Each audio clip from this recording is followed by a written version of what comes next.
You're watching Q News, bringing you the latest regional and international developments. I'm Henny Saif, and here are the top stories making headlines this hour. 15 Syrians were killed and dozens wounded after Israeli artillery and rocket fire struck the town of Beit Jinn in rural Damascus. The town lies about 10 kilometers from the Israeli border and Jabal al-Sheikh.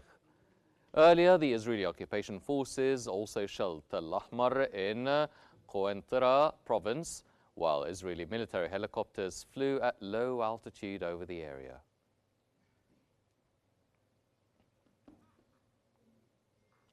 Syrian Civil Defense Search and Rescue Director Wissam Zidan has said efforts to locate survivors and evacuate the wounded in Beit Jinn are still underway. He added that crews are inspecting the area for unexploded ordnance.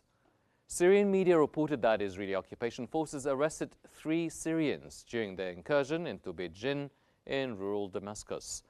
Israeli media said the raid's primary objective was capturing those 3 individuals.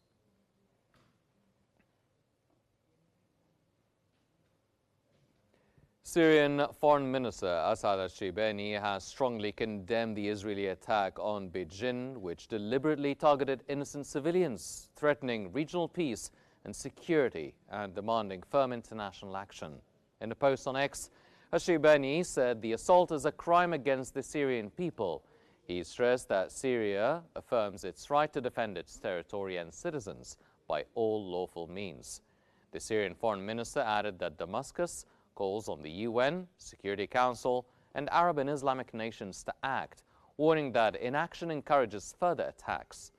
Condolences are extended to victims' families, and the injured are wished a swift recovery.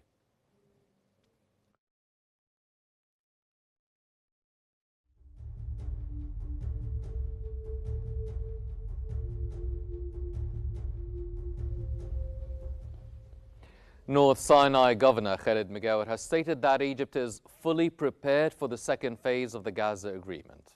Migawar highlighted Egypt's intensive efforts to launch reconstruction projects in Gaza, emphasizing the country's commitment to supporting recovery and development in the territory.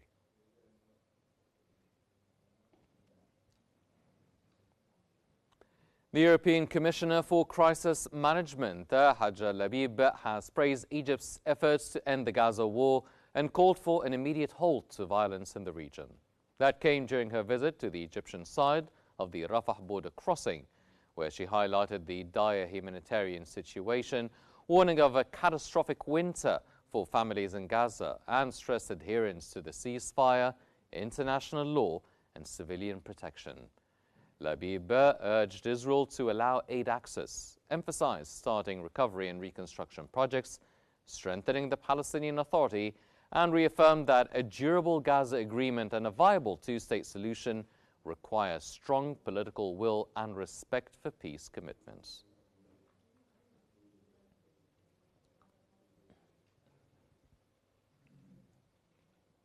The Egyptian and Jordanian foreign ministers have stressed full implementation of Gaza's ceasefire, the Sharm el-Sheikh peace agreement, UN Security Council Resolution 2803, unhindered humanitarian aid and early recovery efforts.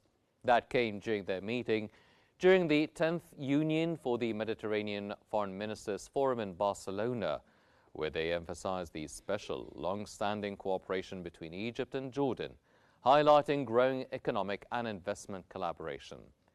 Egyptian Foreign Minister Badr Abdulati and Jordanian counterpart Ayman Safadi agreed to coordinate on mobilizing international support for Palestinian rights and advancing a serious two-state political solution, while maintaining joint regional and international consultations to strengthen Arab security and stability.